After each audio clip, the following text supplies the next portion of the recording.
Assalamualaikum warahmatullahi wabarakatuh. Selamat pagi, salam sejahtera bagi kita semua. Di sini kami dari kelompok 5 ingin mempresentasikan hasil tugas kami, yaitu kami mengenai keputusan Dirjen Kelautan Pesisir dan Pulau-Pulau Kecil nomor 04A, yang mana dalam kebijakan ini mengatur tentang pedoman penyusunan proposal reklamasi, rencana induk studi kelayakan, dan rencana detail reklamasi. Gitu. Oke. Lanjut untuk mungkin langsung saja.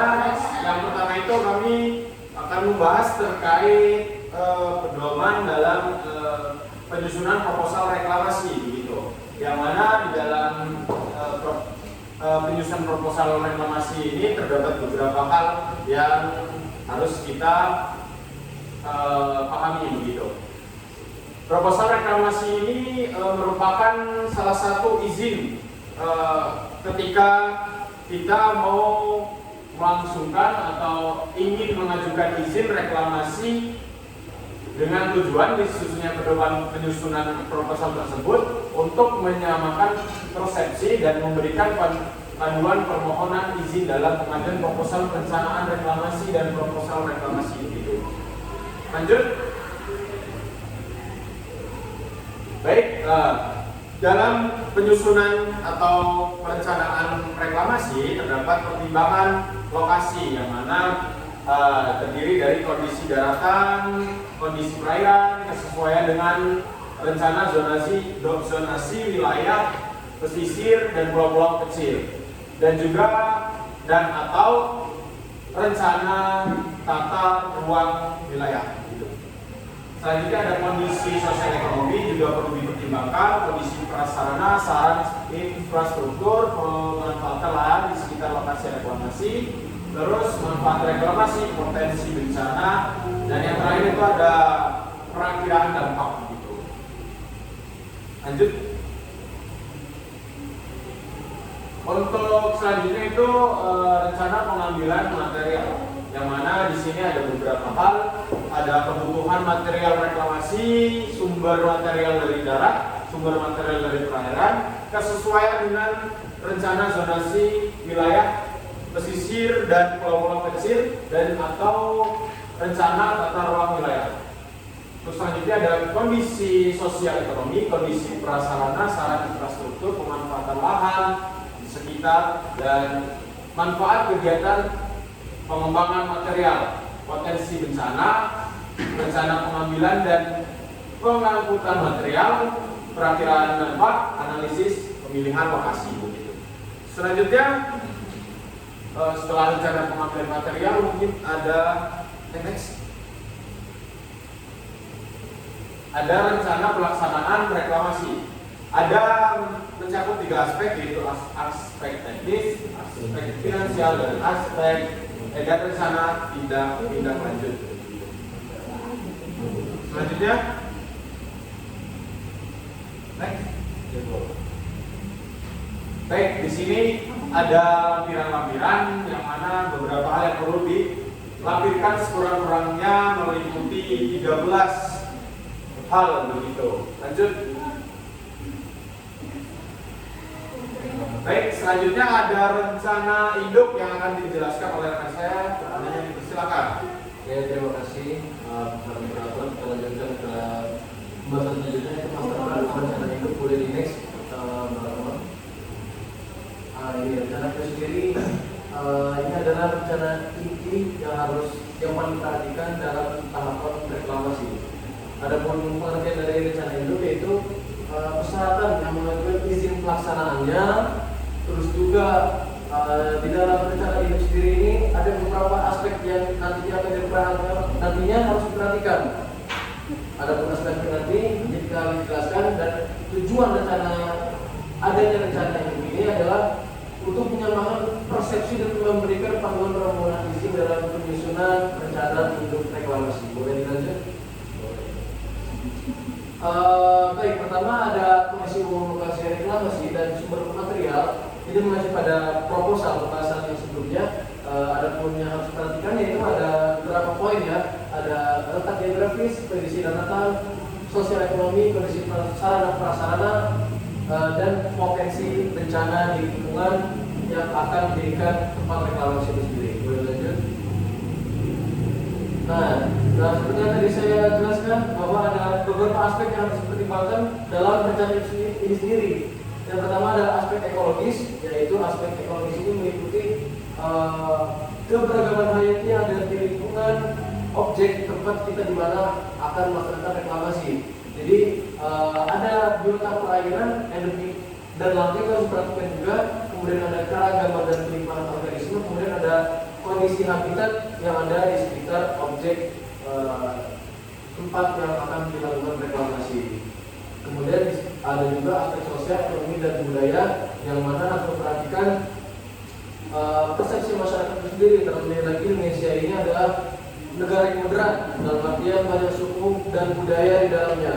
Maka dari itu pentingnya memperhatikan aspek sosial, ekonomi dan budaya ini untuk menyatukan persepsi masyarakat agar sama-sama setuju untuk dilaksanakannya reklamasi itu sendiri. Kemudian ada poin selanjutnya, ada peran antara sosial, kegiatan ekonomi, kegiatan masyarakat dan budaya dan cagar budaya. Next. Nah ini kemudian ada aspek fisiknya. Aspek fisik ini meliputi kondisi-kondisi yang ada di lapangan itu sendiri, seperti muara sungai, kemudian juga ada pulau-pulau di sekitarnya, kemudian ada hidroseanografi atau pola arus ombak ya, ombak. Kemudian ada geomorfologi, kemudian ada perhatikan air tanah karena itu untuk menyuplai air bersih di pulau reklamasi itu sendiri nantinya. Dan yang terakhir ada sumber material reklamasi, yaitu meliputi jenis material, komponen dan asal pengambilan material. Next. Selanjutnya ada aspek hukum. Nah, yang saya katakan tadi, selain ada aspek sosial, ada juga aspek hukum yang meliputi hukum adat dan kearifan lokal, kemudian kepemilikan tanah dan hak atas tanah di wilayah reklamasi, kemudian ada pemanfaatan perairan, seberapa manfaat perairan itu, dan jika dilaksanakan dengan reklamasi, apakah manfaatnya itu akan berkurang kepada masyarakat, itu juga diperhatikan. Kemudian ada akses publik pada perairan pantai. Next. Nah, kemudian yang terakhir ada aspek pemanfaatan. Pada intinya pemanfaatan ini yang dipertimbangkan adalah seberapa besar manfaat yang dapat kita raup ketika reklamasi itu dilakukan. Jika manfaat itu sedikit, maka itu menjadi pertimbangan besar, dan jika itu manfaatnya banyak, yaitu meliputi peruntukan lahan reklamasi, kemudian ada sarana prasarana, dan kemudian ada perkiraan kebangkitan perekonomian di lingkungan reklamasi itu sendiri harus diperhatikan untuk menciptakannya, ya itu menciptakan pikiran-pikiran jernih tentang reklamasi agar tidak ada bangkrut. Oke, lanjut. Selanjutnya ada aspek pencegahan kerusakan ekosistem dan mitigasi bencana, yaitu ya itu cuma berisi upaya-upaya bagaimana kita mencegah agar tidak terjadinya bencana, dan ada juga jangka waktu dan tahap pelaksanaan, yaitu membuat tentang jadwal pelaksanaan untuk mewujudkan seluruh kegiatan yang tertuang dalam rencana induk reklamasi. Boleh lanjut? Oke, terima kasih. Silakan. Baik, selanjutnya di sini ada materi tentang studi kelayakan. Next. Di dalam studi kelayakan ini atau feasibility study itu ada beberapa aspek. Yang pertama itu ada aspek ekonomi, yaitu analisis biaya manfaat proyek atau proyeksi pertumbuhan sektor pariwisata dan profesi. Yang kedua itu ada aspek sosial, yaitu pemilihan material reklamasi yang sesuai, metode konstruksi yang tidak merusak ekosistem pesisir. Selanjutnya ada aspek sosial, yaitu kajian terhadap masyarakat nelayan yang terdampak, program reklamasi dan pemberdayaan ekonomi alternatif. Yang terakhir itu ada aspek lingkungan, kajian dampak reklamasi terhadap ekosistem laut dan pesisir, strategi mitigasi dampak negatif seperti pembuatan tanggul alami dan instalasi terumbu karang. Next. Selanjutnya ada rencana detail reklamasi atau RDR. Penyusunan rencana detail reklamasi atau RDR itu meliputi pertama metode pembentukan dan penimbunan lahan, yang kedua jadwal pelaksanaan proyek, yang ketiga sistem pengawasan dan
Baik, demikian presentasi dari kelompok kami. Apabila banyak terjadi kesalahan, kami mohon maaf. Kami akhiri. Wassalamualaikum warahmatullahi wabarakatuh. Waalaikumsalam.